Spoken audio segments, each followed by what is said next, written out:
Vamos a ver una breve introducción a la estadística y sus aplicaciones. Comentaremos la estadística como herramienta científica, población y muestra, muestreo, variables estadísticas y fases del análisis estadístico. La estadística es una rama de las matemáticas que se encarga de la recogida, análisis e interpretación de datos. Es imprescindible en cualquier disciplina científica o técnica, donde se manejan datos, especialmente si son con grandes volúmenes de datos, como por ejemplo en física, en química, en medicina, ciencias biosanitarias, aunque también se utiliza muchísimo en economía, psicología o ciencias sociales. La variabilidad del mundo real ha sido uno de los orígenes de la estadística. Denominamos población al conjunto de elementos definido por una o más características que tienen todos los elementos y solo ellos. Cada elemento de la población se denomina individuo. El número de individuos de una población se conoce como tamaño poblacional y se representa con la N mayúscula, aunque nosotros estamos utilizando en nuestro texto la N mayúscula también para el tamaño de una muestra. A veces no todos los elementos de la población están accesibles para el estudio y entonces diferenciamos o distinguimos entre lo que se llama población teórica y población estudiada, denominando teórica al conjunto de elementos a los que se quiere extrapolar el estudio que estamos realizando, y población estudiada al conjunto de elementos que realmente son accesibles para este estudio. El científico estudia un determinado fenómeno en una población para conocerlo y sobre el conocimiento poder controlarlo.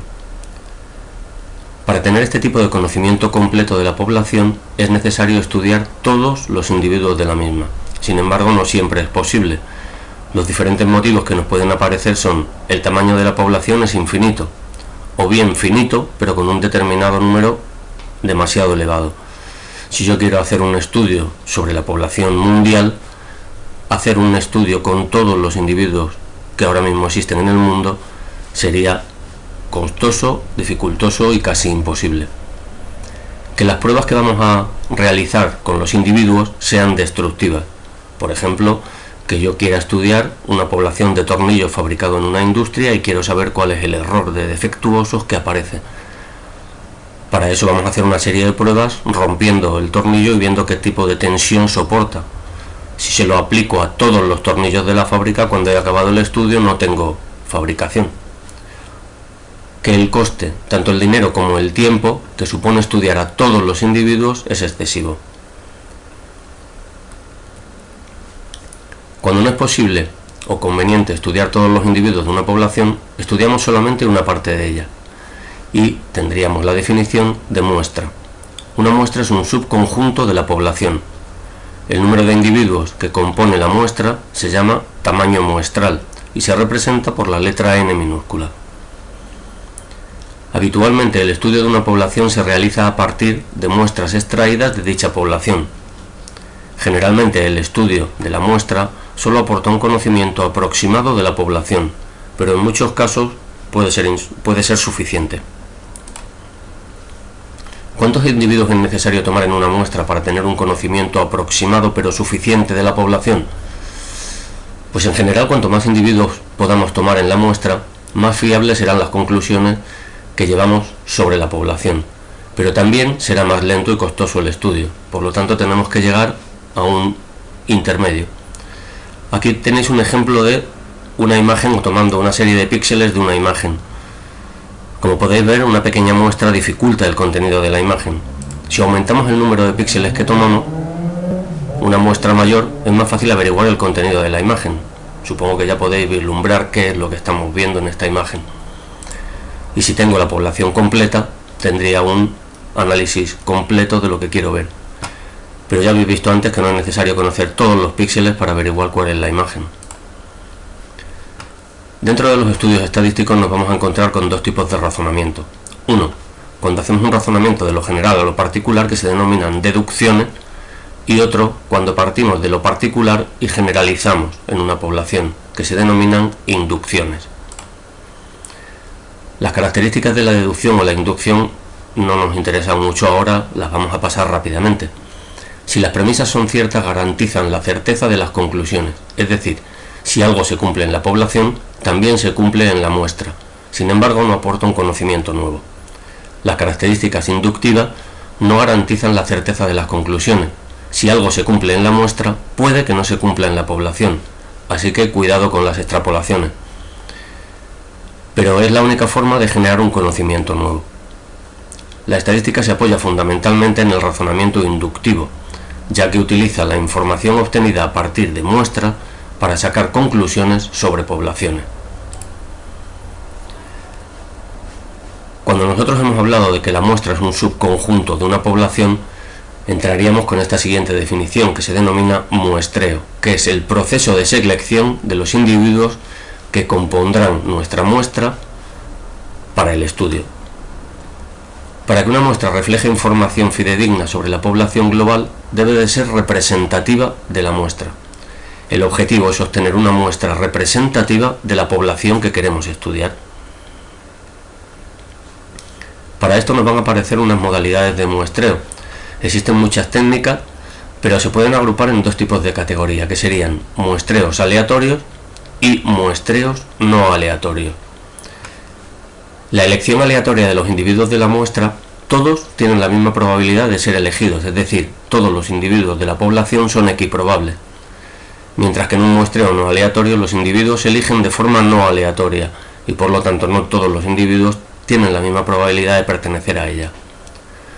Solo las técnicas aleatorias evitan el sesgo de la selección y por tanto garantizan la representatividad de la muestra extraída y en consecuencia la validez de la inferencia. Las técnicas no aleatorias no sirven para hacer generalizaciones.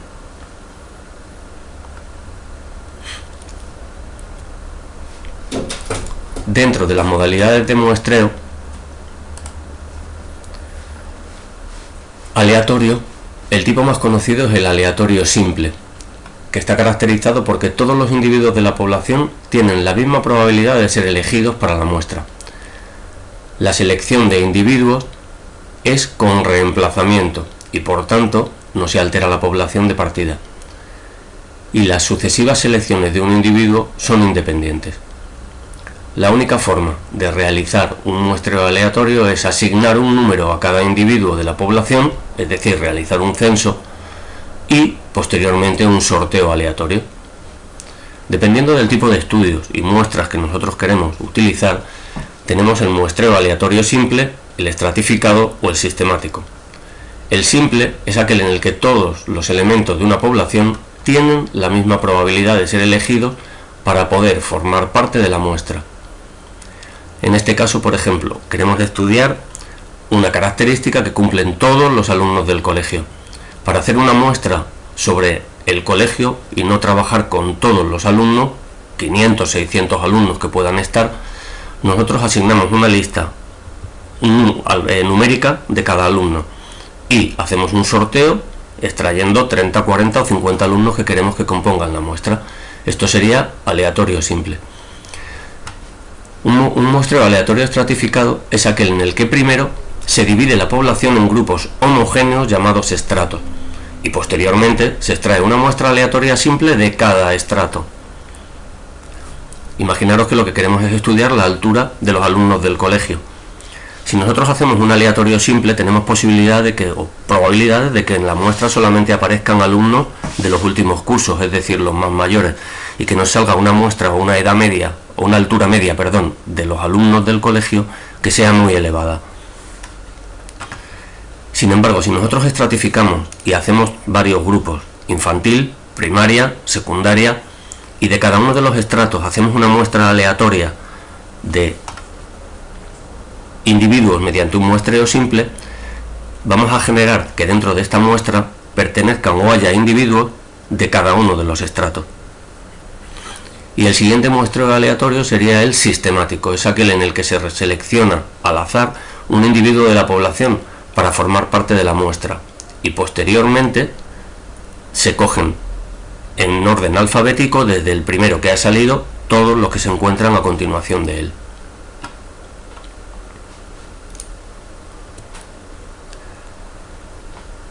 Dentro de las características de objeto de estudio en un sistema estadístico, vamos a ver que existen dos grupos.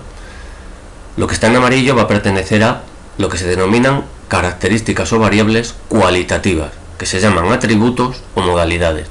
Lo que está en azul es lo que pertenece a variables estadísticas cuantitativas.